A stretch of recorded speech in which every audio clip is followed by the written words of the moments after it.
Hey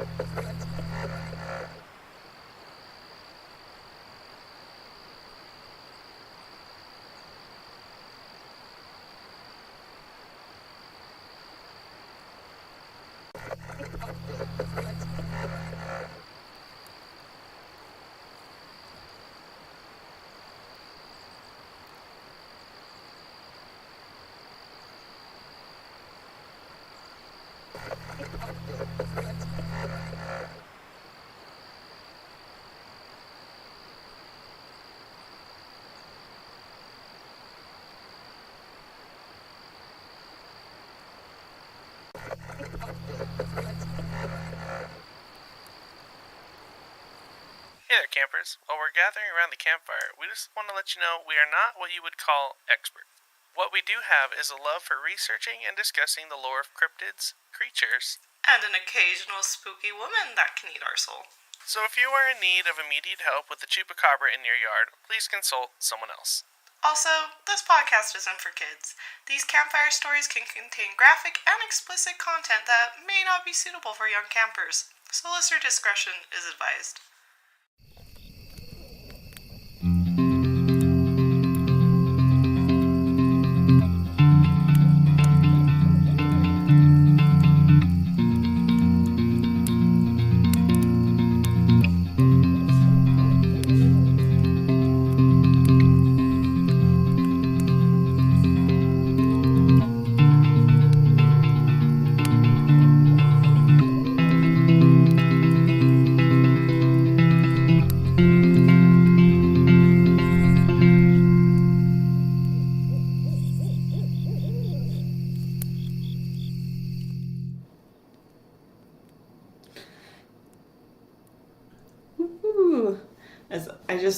I was laughing from my own joke earlier. I have a little tear there.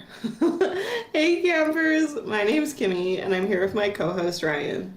What is up, guys? Welcome back to Aloreing, our folklore podcast, where we tell you the history and stories of different legends and lore from around the world. And we're going to jump right into it today. Ryan, we didn't prep for this at all, and we normally do. So what did you find Aloreing this week? Well, I forgot to ask you ahead of time if I was allowed to talk about what I found Aloreing this week, so I'm just going to be really vague about it. Okay. Is it what we've been working on? Yeah, so I'm just going to be really vague about it. Just be vague about it, yeah. So, we have just some very exciting things coming to the Aloreing family. So I don't know. It could be maybe some new stuff. Maybe some more shows. Maybe who knows? You know. But we've been working hard. Kimmy has been just designing stuff nonstop all week. We got our editor Chris, soon to maybe not be just an editor. We'll see. You know, I don't want to give anything away, but I'm just very excited about it, and it's all I've really been thinking about. and if it makes you feel better, I felt like you were going to want to say something about this. Yeah. So I did put in announcements a little guide for you so you can geek out more about it later. Cool. But I've been having lots of fun working on the different designs for all of these, and it's really funny how dramatically different everything is. Mm-hmm. I feel like I'm working back at a print and production spot, but for something I want to do instead of just making signs for every construction company in a 30-foot radius. So, which is much different energy. Yeah. Is that what you found Aloreing, or do you have your own thing this week? I could do my own thing. I don't know. What's my own thing that I find alluring? If you're watching a video, maybe I can lean out and you can see it. My annual Hogwarts party is almost upon us, and here's my problem as a crafty, artsy person that can produce things that look good. because there's a difference between being crafty and like not being able to, which is fine. Craft how you need, you know, and then crafting and making something that looks really polished and well done. Yeah. I have not been able to find, I think it's pronounced mandrakes, that I have liked Yeah. for years. And the ones I do like, I do not have the funds to do it. As a millennial falling under corporate greed in our current economy, that's not something I could budget for, you know? Yeah. Can't take away the avocado toast, am I right? So Yeah. That's what it is. That's all it is. That's where all the problems lie, right? Yeah.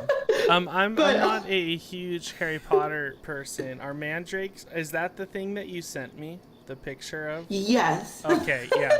These are awesome. So we had a meeting that we were doing about future Aloreing stuff to be all cool kids, right? And I was like, hey, I can't turn on my camera or put on my headphones or speakers, anything. But my hand is covered in air-dried clay, and I'm trying to sculpt this root creature from Harry Potter as decoration. And I like sent it to them without telling them that precursor. Yeah. And they were really confused.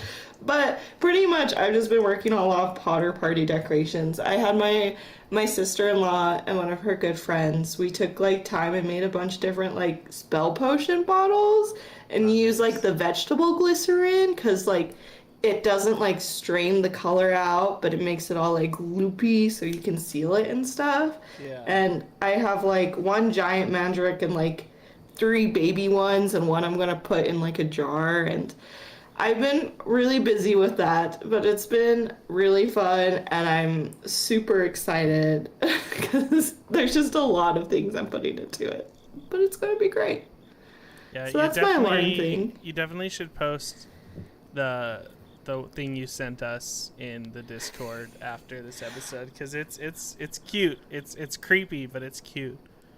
Yeah, I don't like how like skinny long boy mandrakes are, so I made him like chubby Totoro energy. Yeah. I'll post on Discord. I think we have like an art channel. Yeah. At the moment, and things may be changing soon. Maybe. But I'll post it there. I'll post that cute, chubby, ugly-ish creature. Yeah. Speaking of cute, chubby. Yeah, that's a solid one. Guess what? Oh, then so I'm gonna have a soundboard back next week, guys. Don't you worry. But in the meantime, cue campfire sounds.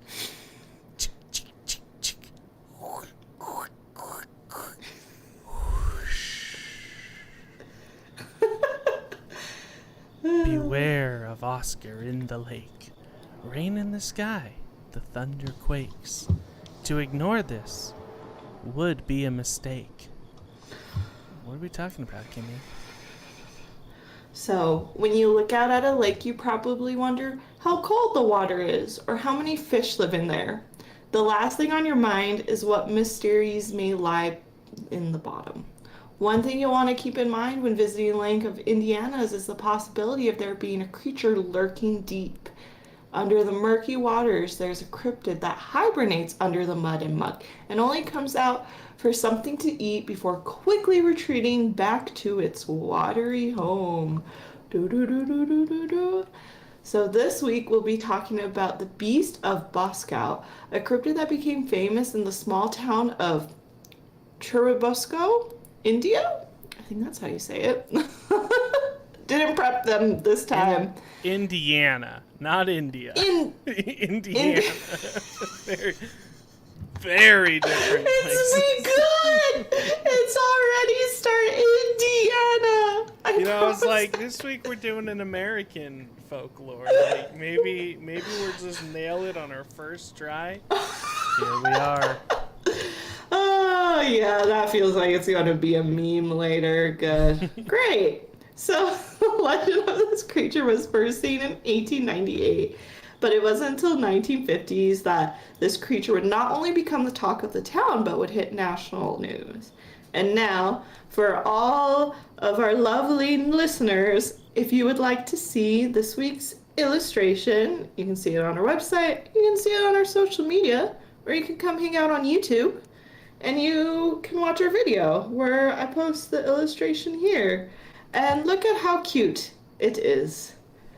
I've tried to do the cryptid bottles where it's a cryptid bottle label. Oh my god, I always point the wrong direction. So there he is. I can't remember what I wrote on it. Oscar Swamp Water. Delicious. Yeah, I'm gonna need about 20 of these. I love turtles. Yeah, so when you look up like Gamer Girl water, it's like hit number 2. Just as like a heads up for all those in the market for some yummy cryptid water. Yeah. For all those that catch that reference, I know that's a little oldie, but a little throwback. So, origins. Now this section is super short because there isn't any lore origins I could find about a large lake turtle-like creature related to this one. Now, if you'd like to go learn about the Aspid Och, I saw you helping me and breaking that down. That's Aspid Ochilon. Is that right? Ryan's literally in our notes right now, typing how to break it down, because this was his topic. How do you say that out, Ryan? I believe it's Aspidochilin. Oh, Aspidochilin sounds right. But again, this is Greek, so I mean, I'm just winging it as well. I don't know. So if you want to learn more about that, a giant land turtle from Greek mythology. That's not what we're talking about this week. Yeah. No, I'm not emotionally well enough to even say the difference between Indiana and India right now. So, yeah. But if you guys want to go learn more about that, go listen to episode 6, Deceiving Creatures of the Deep.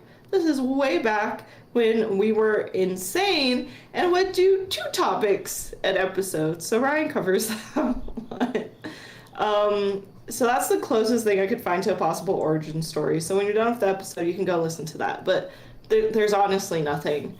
This is in a class of its own. I couldn't find anything from like anywhere.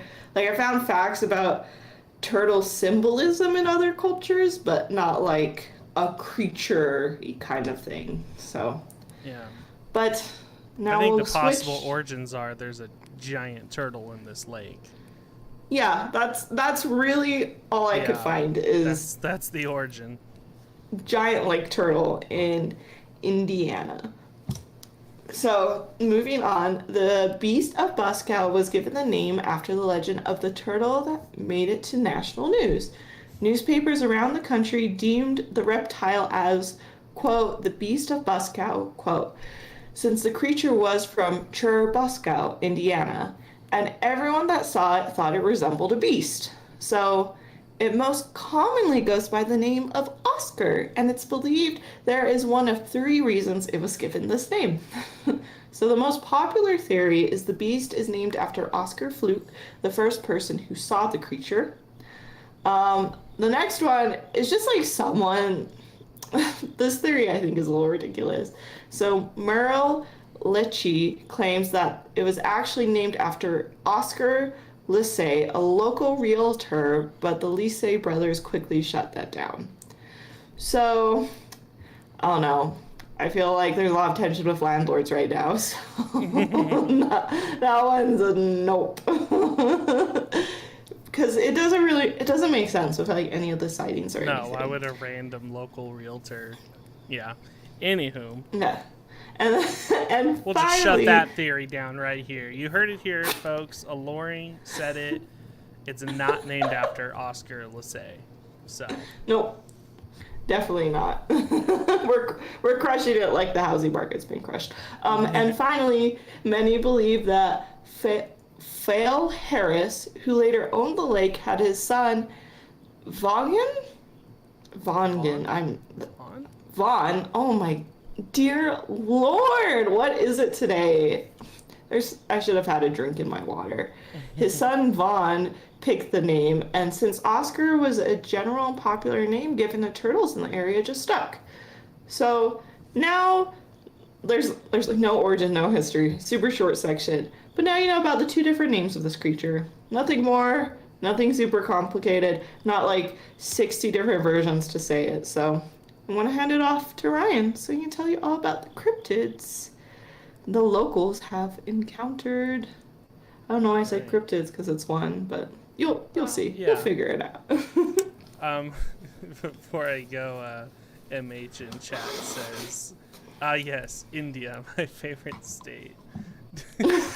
Anyway, shout out MH. All right. So for our first sighting, this is the folk sighting from Oscar Folk, previously mentioned by Kimmy just now. So 3 miles outside of downtown Churubusco, there was a small dirt road with a 7-acre lake. Oscar Folk, a farmer and the owner of Fluk Lake, was swimming around the small lake when he saw the large turtle firsthand. He told others of his encounter, but few cared, and it really wasn't a big deal to locals. It seemed that the legend of this mysterious creature was going to quickly die, but this wouldn't be the first or last sighting of this cryptid. So that was, I think I said it, but just in case, that was 1898. Fast forward, this is 1948. So after more than 50 years, the property changed owners and belonged to a farmer. Oh, I never changed this line. Wait, yeah, okay. And belonged to by the farmer name of Gale Harris. On July 27th, in 1948, Harris let 2 locals, Ora Blue and Charlie Wilson, go out fishing on the lake. A peaceful day out fishing quickly changed when they noticed a large shadow approaching their boat. Ora Blue recalls the following. We saw the big waves a-rolling up. Came the turtle. I've never seen one so big. I saw that big head sticking up and the waves going away like a submarine. I don't know what they sound like in Indiana. Close enough. Yeah. And if you want to make that a fun game, every time you hear the word big, just take a shot and you'll be good. For legal reasons, don't do that. So, whatever it was, even tried to take their fishing poles, but the 2, terrified, held on for dear life as it came as quickly as it left. Terrified, they quickly got out of the water and told people about the encounter. One of them was their brother-in-law, Gale Harris, and it wouldn't be long till Harris would believe them after a first-hand experience. Ooh.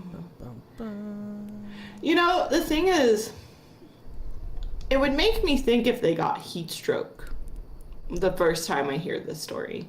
You know what I mean? Maybe. Because you have 2 people out fishing on the lake all day, right? Mid-July heat. So I get the skepticism, I think that's how you say it, at first from Gale. Because he's like, okay then. You know what I mean? Yeah, but great news is Gale became a believer in the same year, but this time in the early autumn of 1948. Just a few months after his brother-in-law's encounter, saw the creature firsthand. Orville Reese, the local church minister, and Harris were helping patching up his barn roof when he noticed something large moving across the lake. He called out to Harris and pointed it out, but Harris said it must be something and shrugged it off as the 2 of them went about their day. So this Gale guy just keeps missing it.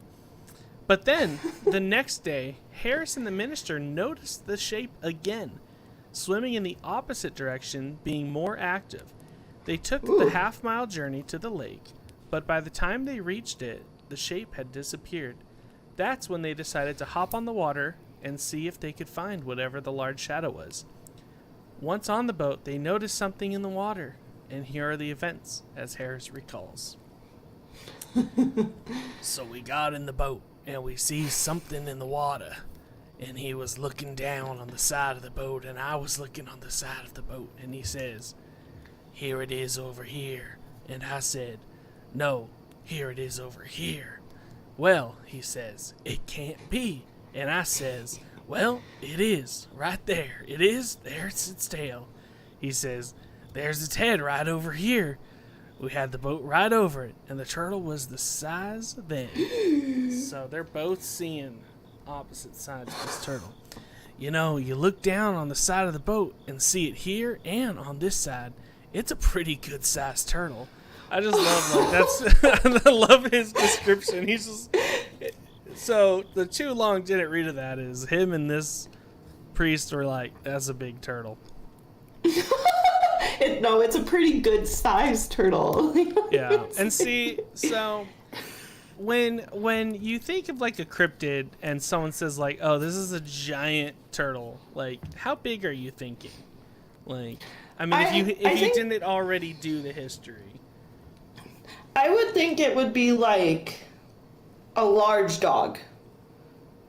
Oh, okay. See, when I heard Beast of Busco, I thought this thing's got to be massive. I was thinking like Godzilla type monster. But it turns out that Harris estimated that the turtle was about 6 feet long and 4 feet wide, which, don't get me wrong, is a very big turtle. But I was expecting a beast, not just a pretty big turtle. And for go ahead, sorry. Well, I was going to say, I think the whole thing of what I consider large and you consider large is just how men think versus women. And yeah, I'm about 6 feet tall and 4 feet wide alone. So the turtle's just me. But see, that's bigger than what I thought. See, I was thinking big. And for our non using feet for measurement things, I believe that's about 1.8 meters tall, for our overseas friends, which again, not that big. That's the height you're probably looking for on your Tinder swipes. Exactly. Every guy is 6 foot on Tinder. Everyone. Yeah. Oh, I don't miss those days. Shout out to everyone using Tinder. And it said with the head the size of a baby's, which again is not that big. I have a nephew. He's got a big head, but I wouldn't consider him it's beast. Not the baby's head. It's the baby as a head whole. The size of a baby. Okay, well, which is different. It's different, but that's 8 pounds. I was just expecting more out of something called the Beast of Busco, Well, the other thing too is like, I don't know. I think you were in that photography class in college where we had to take pictures of the desert snapping turtle. Did you have to do that? Yeah, or was that just where the guy thing? brought his own turtle and we had to photograph it. Yeah, and I remember that, and the idea of that thing chasing me was terrifying. Like, I loved it, but if it snapped, like, I wouldn't want to be on the end, so I was like, well, what would make that more terrifying if it was the size of a large dog? Because I feel it gets to a point where it's so large, I go into hide mode versus run mode, and the idea of it being kind of dog to human size is it's still in run mode, and I can't outrun it at that point. At the end of the day, it's still a turtle, so you don't really gotta run. You can just kind of saunter away, and you'll be just fine. just take a few extra steps, and you'll be good. Sorry, but back on track. So after this event, Harris continued to see the turtle many different times during autumn. Even his son Vaughn reported seeing the turtle as he brought the cows in. Vaughn told his father about it, and in response, Harris told him to go grab the family as he hopped into his handy-dandy rowboat again to get a closer look at it. While out on the water, he grabbed onto the creature's tail. That. Which caused it to heave out of the water and capsize the rowboat. So when Vaughn came back with the family, they found Harris holding onto a tree limb with the boat tipped over. Now, what are the odds Harris just grabbed a tree limb and fell in and it was like, oh, it was the turtle! I swear! Turtle did it!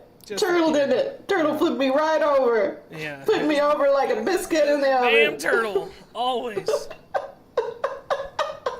Oh, that's pretty great. I didn't even think. I was like, wow, that sounds believable. And then you say that, and it's like, yeah. But how did he get it? Do you think he grabbed the branch, scared himself out of the water, climbed up the tree, shuffled his hair a little bit, and then went, oh, that damn turtle. They're not the most stable things, so it's possible he just reached over into the water and fell in and was too embarrassed. So he just said, yeah. Okay. we'll go with embarrassed for 500. But these encounters would lead to a lifelong obsession of Harris hunting down the turtle. Which we'll get. So, sighting number 3. Now, it's rumored that the reason Harris could no longer find Oscar is because the turtle moved.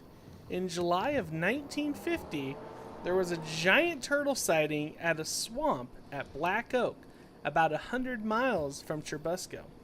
A Lake County surveyor by the name of Samuel E. Brownstein and a farmer by the name of Henry Ewan were draining the swamp into the Little Calumet River when they noticed something swimming towards them. As it got closer, it looked like a large alligator. A large alligator / snapping turtle described to have a head as big as a human. Now we're getting to beast size. Now it feels more beast to you. The turtle's no longer a baby head. Now it's as big as a full-size human, which is substantially larger than Harris ever said. So Ewan described the following events as such. It was too big to even get into the 30-inch drain. I tried to help it. I pushed on its shell. But man, when I saw the size of that thing, I knew it didn't want to I didn't want to tangle with it. It was as big as a beer barrel, which again is not that well. A barrel, okay, maybe. It was as big I think the problem is with all of these, they're all men describing the sizes, and they're all so dramatically different. You'd have been out there with a ruler. You see, guys is gonna be like, no, what are you talking about? It's at least 6 inches, Exactly, that's what I'm saying. I'd be like, no. It was you. Get the crown, get the ruler. Yeah, so if a guy's saying it's 6 foot, it's probably more like 2 feet long. So it's just a turtle. Anyway, it could snap your hand off in seconds. His head is 6 inches. There it is, 6 inches across, and he could hold a big orange in his mouth. Orange is not that big. At first, I thought it was an old moss-covered log. He had so much moss on him, it looked like he was wearing a fur coat. I put my hand on him, thinking it was a log, but then he stuck his head out, and it looked me right in the eye. Gave me a turn. Episode title is going to be The 6-Inch Beast of Busco. 6-inch Beast. That's a great name. Cause I can't. That was too golden. Oh, that was great. Okay. So this event scared the two enough to persuade them to not go hunt down the turtle, and they ended up nicknaming it Methuselah on account of its assumed old age. But could this be Oscar? Well, the size is quite different. Or is there a whole breed of giant turtle cryptids we've yet to stumble upon? That is for you to decide, our dear listeners. And you can ponder that as we transition. Tune in to our little radio and take a quick little break. But good news, YouTube listeners. You don't have to go on a break because guess what? We're winging it again. Woo! Guys, all right. I posted a picture for you. you. Look at Mothman here. Do your magic. God damn, that binder's at least 6 inches long. That mug's at least 6 feet tall. That t-shirt's as big as you need it to be. And that scrunchie, oh boy, at least a foot around. You know, it really helps the show. It helps you. It helps us. I just bought a new ring light, and that was like half my bank account. So you buy a t-shirt, it don't matter too much. Yeah, that being said, I'm not going to hold you up, YouTube chat. We appreciate y'all. We got 5 people in the chat. Hello, Andy. Hello, MH. And what's up, Chris? Shout out to you guys.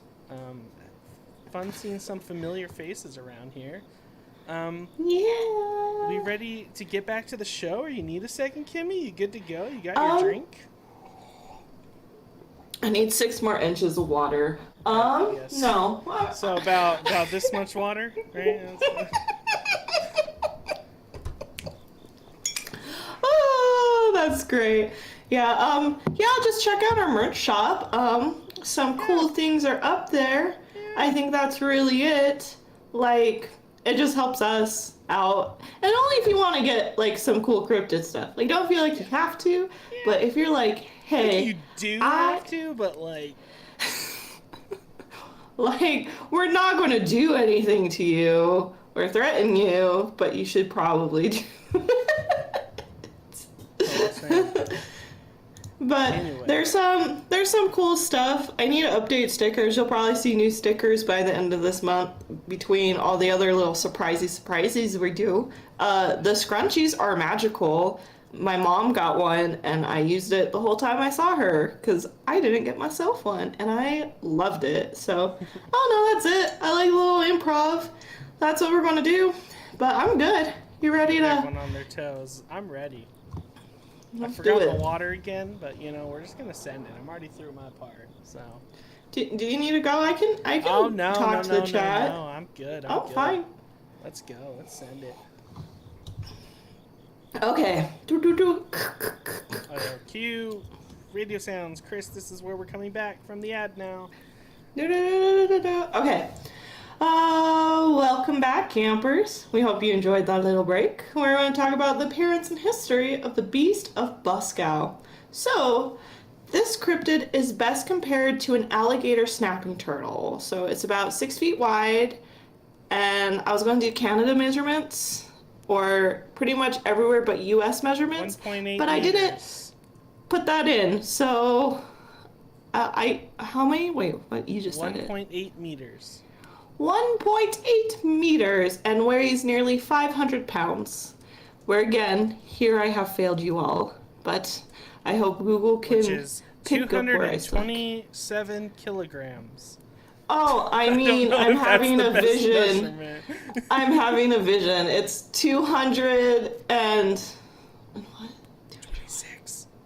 26 kilograms. Roughly. There's my vision. There you go. Accurate to scale information. So now, if you're wondering what it looks like, I want you all to close your eyes. Imagine a cute little lake, and imagine a cute little baby turtle. All green, tiny, cute shell, you know, something that just brings you joy. And we're going to morph that into what this cryptid looks like.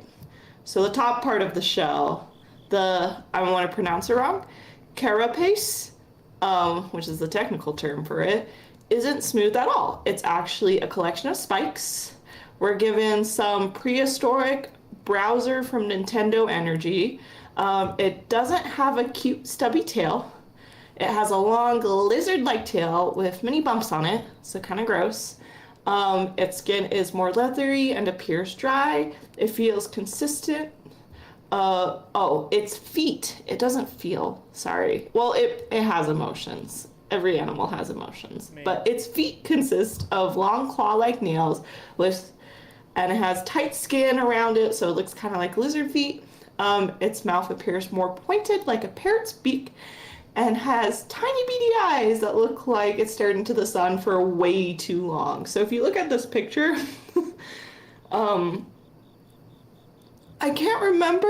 Oh, you can't really see. The eyes are kind of tiny and beady, but they're there. And the skin and the shell are a dark brown swampy color that allows it to easily hide in the mucky waters it calls home. And from my understanding, Oscar isn't aggressive, but a little shy. It takes a lot for it to leave its swamp, and when it finally gets the courage to, it normally just goes for a quick little snack and scurries back and lurks to the waters we call home. So much like an introvert that goes to the fridge, gets some snacks, and scurries back to their bedroom when their family wants to spend time with them. That's the best little analogy for it. Now, into history and events. We are going to dive. That was a pun. Do you want to use this out word? Pun. Okay, thanks, Ryan. I just needed the size of disappointment to the puns is what really fuels my energy at the end of the day. So back into Harris cryptid hunt and how that went down. So Harris' sighting of this massive turtle quickly spread around town, and even with all of his excitement of this new discovery, many citizens doubted him. And Harris was not going to take that standing down. That's when he decided he was going to prove the existence of this turtle and capture it alive. So this picture right here is the trap that he had created, and I want to tell you a little bit more about. So in March of 1949, not even a big trap. That's just like that's pretty. That could trap a person. Turtle trap. This was their first. I'm just disappointed. This will all be covered in modern takes. It's fine. It's fine. I feel like our units of measurement just need to be reevaluated. Yeah. That's all. I'm just real. You know, when I saw Beast of Busco, I was just really hyped, and it's just... Well, here, now you know how... now you know how people attracted to men feel. Fair enough. It's the same level of disappointment. We just want honesty. That's all we want. Be honest. Just be honest. Busco. That's all it's gotta be called. Get creative. Refer to it as the Beast of Busco from this point forward, just as like a way to spice things up in your relationships. So in March of 1949, he created a trap that consisted of wooden stakes and a roll of chicken wire, making a funnel-like effect using raw bait to get him out of the swampy waters. At this point, Harris was very concerned in injuring the animal, which is really important, and he would veto any plans that would harm the creature. In doing this, a crowd showed up and watched at a distance for hours, waiting to see if it would come out of the water. Crowd became restless as time ticked on, and that's when Oscar made his grand entrance. He walked onto shore, made his way into Harris' trap, took the bait, but because it wasn't sturdy enough, he easily broke through it and scurried back into the water. This left the town abuzz as word about this cryptid spread quickly, and the first-hand encounter people had with it. And this wasn't good enough for Harris. So a whole crowd of people saw it? Proof. Yes, a whole crowd of people saw it. Oh, shit. Okay. Yeah, and we didn't put it in our notes because I was kind of losing brain cells a little reading people tell their encounters. But a lot of people were saying what they saw. You know, they're like, it was this big, I was trying to take picture, I was trying to take video, we didn't think it was going to happen. This was a huge event, right? Wow. So now, you go to the next picture, there's a bunch of different parts and things Harris tried to capture it. So I listed them in order of how they happened, and I wrote it this way so you can see the sanity of this man's spiral. So at first, he tried a 300-foot net, but due to how strong he was, it broke. Next, I love this, they released a bunch of sea turtles into the lake. Since they weren't sure if Oscar was a girl or boy, they were hoping that Oscar would fall in love with one of them. But the plan didn't work and they weren't able to locate the other sea turtles. Aren't sea turtles saltwater animals? Yeah. Yeah. And he put them in a lake? Yeah. And then he couldn't find them. Perhaps, this is just my thought. I'm just spitballing. Perhaps they just died because they're saltwater creatures. I don't know turtle biology, and maybe a turtle can survive in a lake from the ocean, but that doesn't sound right to me. I have no idea either, but I love the idea of bachelor turtles. Yeah. Maybe he'll fall in love when we get another Busco out there. Yeah, that's why I love that. And I always think it's really cute, like, characters where they'll do character designs where they're like dramatic appearance differences. And I love the idea of this giant beast and this little itty bitty sea turtle falling in love. It's very wholesome and cute to me. So I like to think they didn't die, but you know, biology and science could say otherwise. And then third is he tried to use a homemade periscope, but due to the murky water, the tube they used actually damaged Harris' eyes. Not eyes, just one of them. So since none of these plans worked, he ended up reaching out to 2 divers that were willing to get into the water to search for the giant turtle, which, one, if this turtle existed, you could not pay me to get in that water to search for that creature. Not, no. Nope. So first went Woodrow Rigsby, but they had to cut the search short due to a suit malfunction. Oh, that's a little tongue twister. Second went in Walter Johnson. He spent over 2 hours on the bottom searching for Oscar and ended up getting stuck waist deep in the muck at the bottom, which sounds even worse than finding the Beast of Busco. Like yeah, that's I listen, I love the water and I love the ocean, but the idea of getting stuck in something unknown with a creature just living there does not sound like a good time. Not at all. So after this, Harris was getting frustrated. And much like a 90s cartoon villain that has had enough, he turned to some good old dynamite. Harris was going to get his proof of this giant turtle, but now he didn't care if the turtle was dead or alive. He went from, we gotta keep this boy safe, to like, I gotta get my check, I gotta get my bread, kind of thing. And Harris tried using dynamite to bring the turtle to the surface of the water, but like his other plans, it did not work. So maybe that's why he left the lake and moved upstream. This dude was throwing dynamite at him. He's probably telling the sea turtles, he's like, listen, I have the worst neighbors here. Yeah. Like, I've been looking to relocate. Yeah. Interest rates are too high in the lakes next door, but this is just getting ridiculous. But listen, Harris was not going to let this defeat him. Probably filled with rage at this point, he decided to drain the lake in the late summer of 1949. So this whole thing, for all of you like gamer fans, is very Eggman energy from like Sonic. Just the sanity of this man. Yeah. just feels a lot like that. And I get it when you want to prove something and be like, this is real. but I feel like it just like it kept just getting worse and worse and worse, you know what I mean? And like he was already that far anyway, like there's no point of going back at that point. So he got a pump, went to work, drained the lake down to only 1 acre. So there was hope.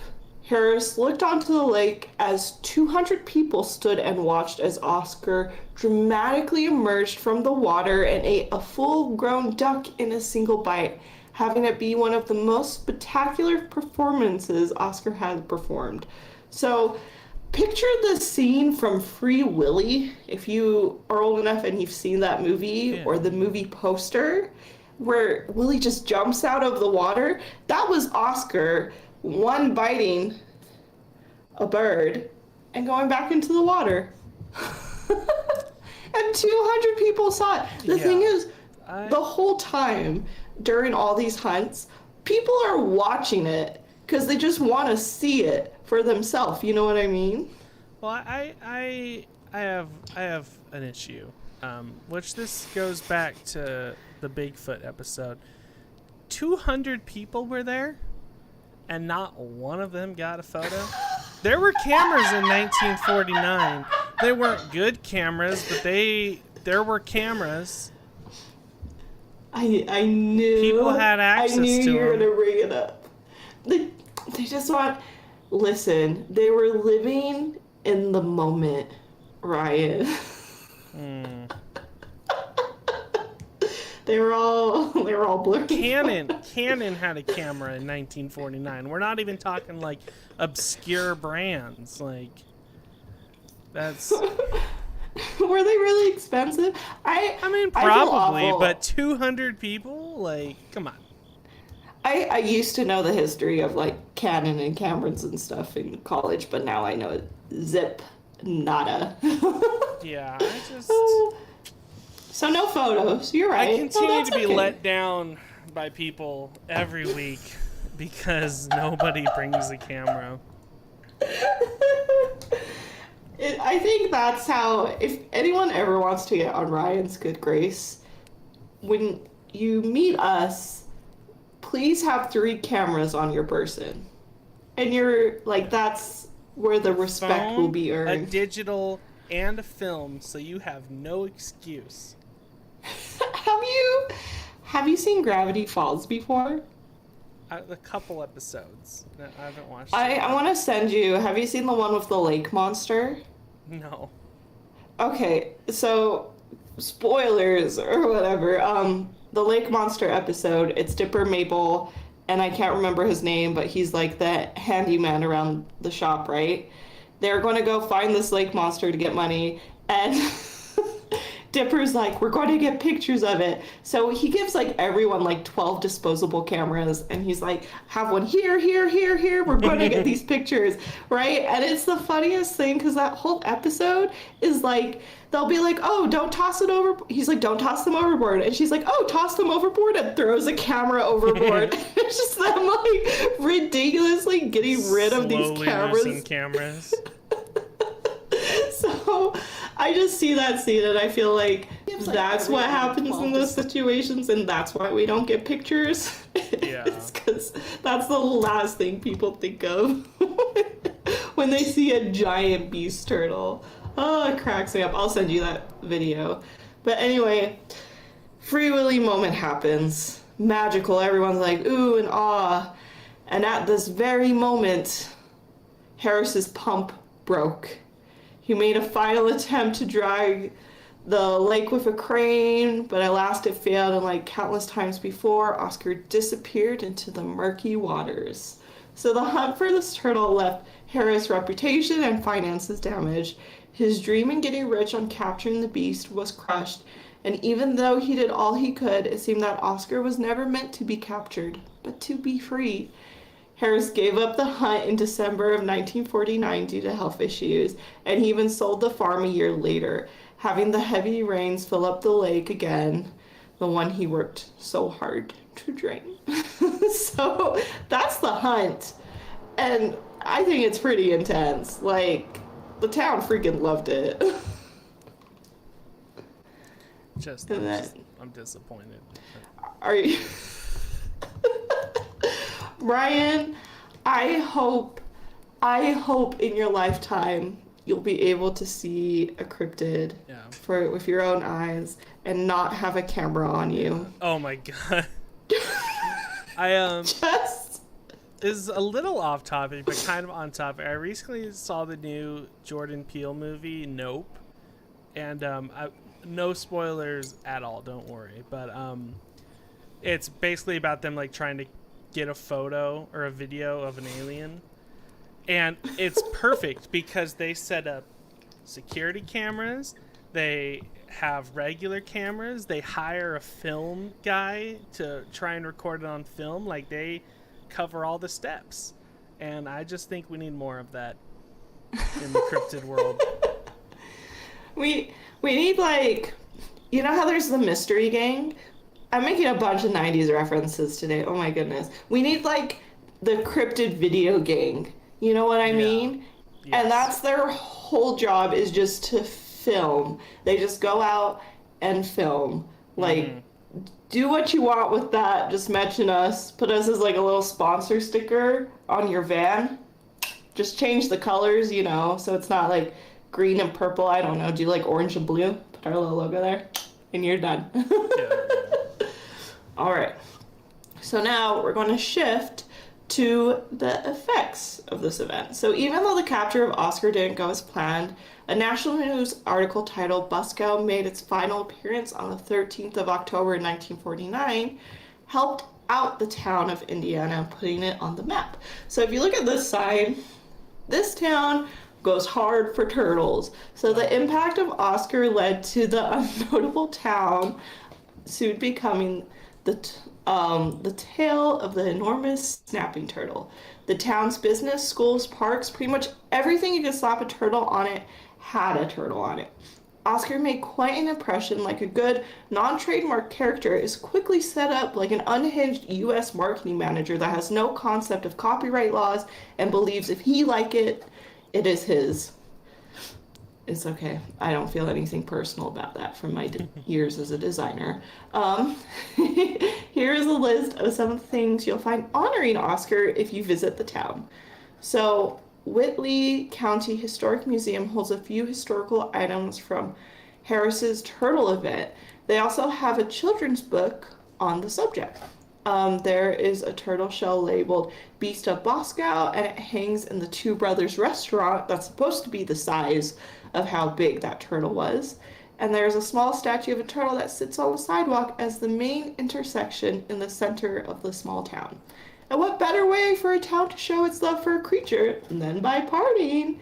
Every June, this town throws a festival in Oscar's honor known as Turtle Days. This festival includes parades, carnival rides, a 5K race, live music, and even a turtle race. So they love this, and I love that they love this. Hell yeah. And now, Ryan, it is time for, is it science or the church?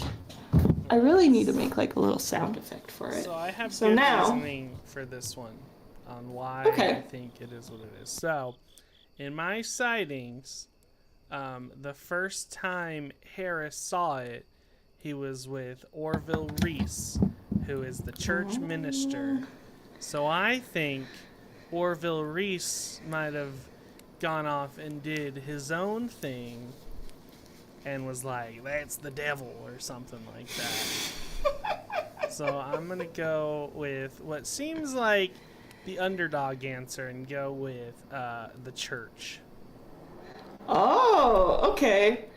Now Ryan, I got both buttons you were ready. doing so ready. good for so long. Yep. And that's going to end today. So... Oh, that's so depressing. Oh, well. Oh my goodness, that one guy was... Oh, shit. Wow, that went from 1 to 100. That was just like I finally get my soundboard mood. back, and I get it wrong. Maybe that's what it is. Maybe that's why. We're getting rid of the soundboard again. The pride isn't worth it. I had to do what I gotta do, you know? So now, during the notes, you'll notice that I brought up some information about alligator snapping turtles. Well, it's believed the Beast of Busco is nothing more than a large alligator snapping turtle. So here's like a lovely picture of what they look like, just so you guys kind of have an idea. So the largest alligator snapping turtle ever has been in the 250 to 300 pound range. Though Oscar is estimated to be 500 pounds, many have dismissed it as eyewitnesses simply overestimating how large or heavy Oscar actually is. Classic. Classic. So many also believe Oscar died during the attempts to capture it. The stress of it was too much and the creature sunk to the bottom of the lake and died of suffocation after burying itself to avoid the draining performed by Harris. Since alligator snapping turtles live up to 75 years in captivity, but only between 11 to 45 years in a stressful environment, the timeline lines up when the animal will never be seen again. It's worth noting that the Indiana Department of Natural Resources says that the historic range of this species is mostly the southern part of the state. The last live one found there was in 1991. So still, that doesn't mean there was not a large snapper in the lake at one point, though.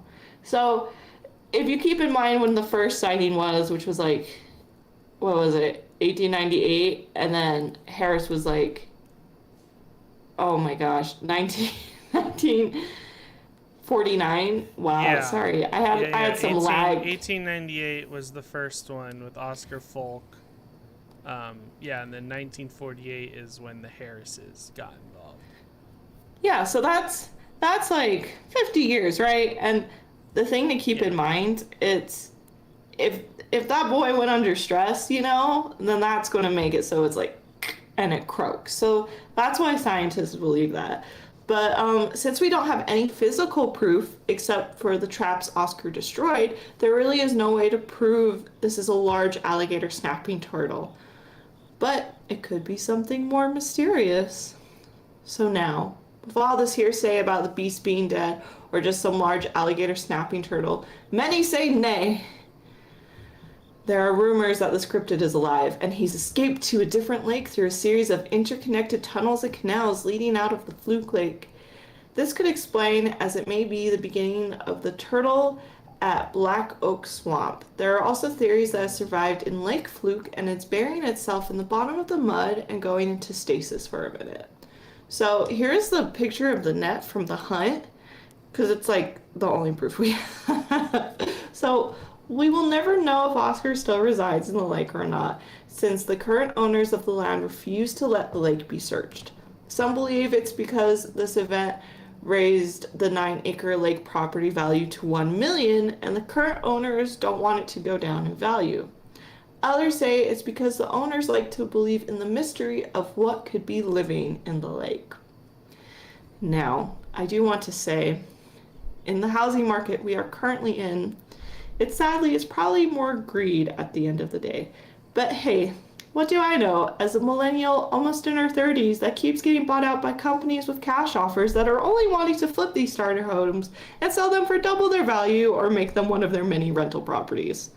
But what do I know about landlords and capital greed? Did you just boo me for that? No, that's not you. That's me booing the people. I was like, I am validated, and No, that was directed at that was to back you up.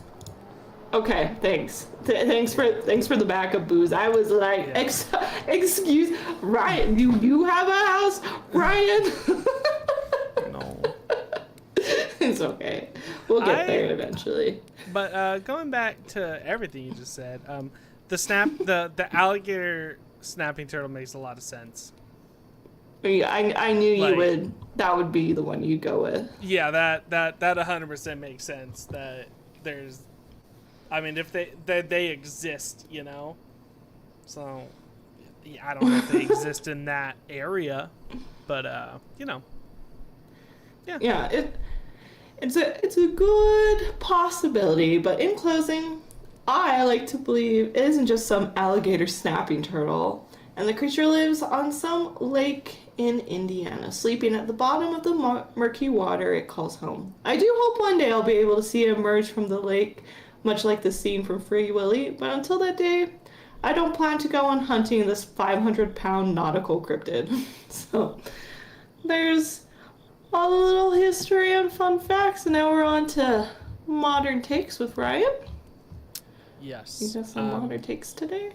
So, I'm going to show you... So, it's going to be a short segment, as the rest have been, but I'm going to show you what a real beast turtle looks like.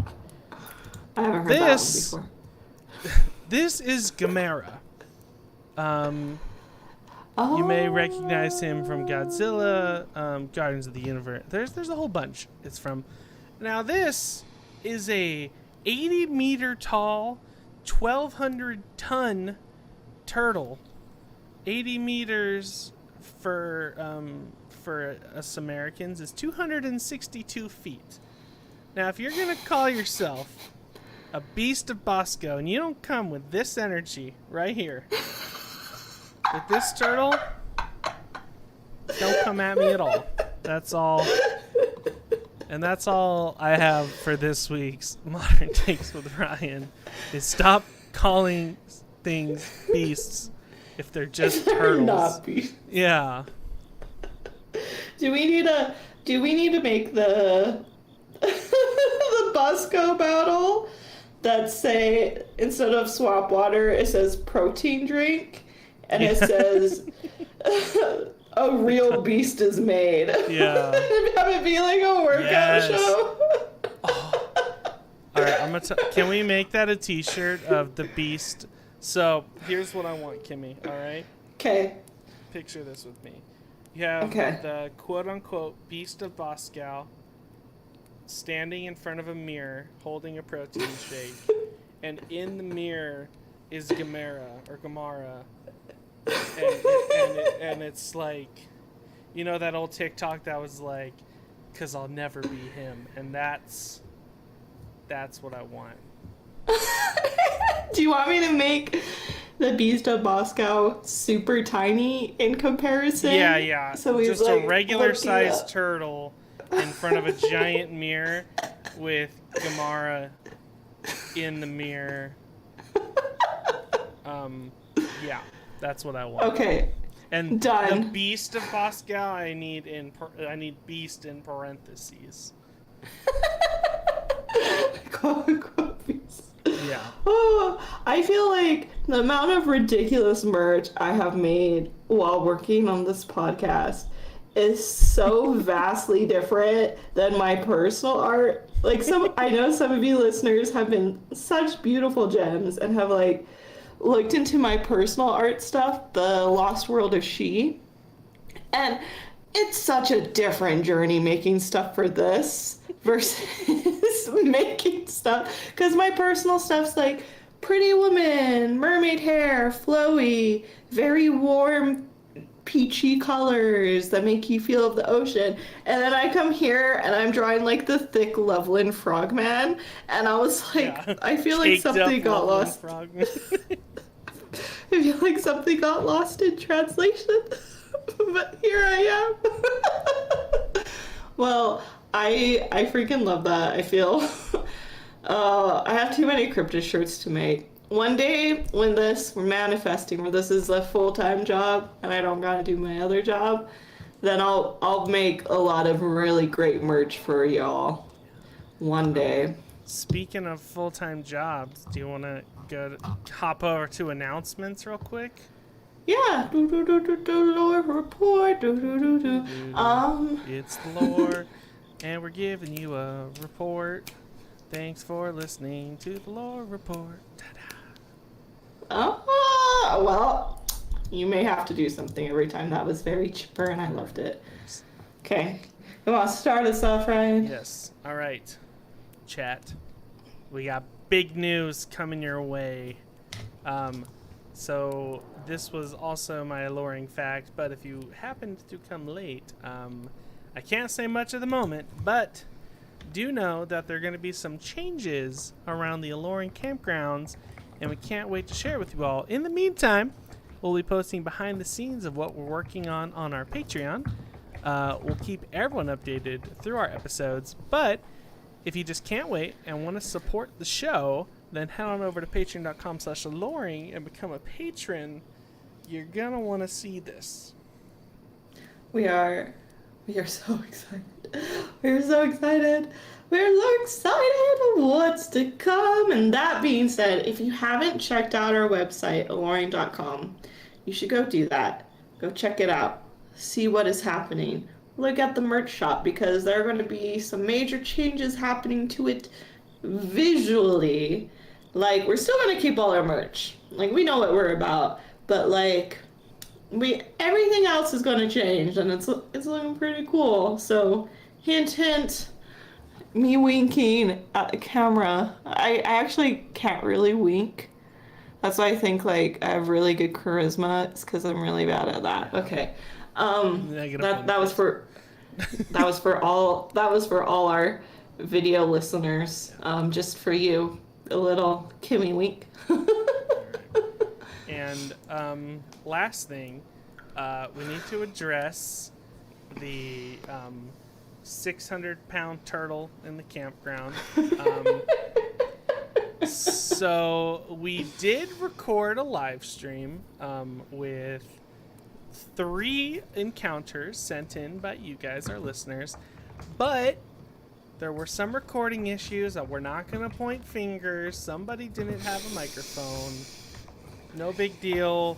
But needless to say, a one-sided conversation is not great content, so unfortunately we did not post those. And you may be wondering, but what about my spooky encounter? Will I ever hit it live? Don't worry, that'll be part of the big news coming soon as well. So in the meantime, keep on sending in those spooky sightings, paranormal events, cryptid encounters, unless you don't have a photo, and true crime events. That has happened to you at aloreing@gmail.com. That is aloreing@gmail.com.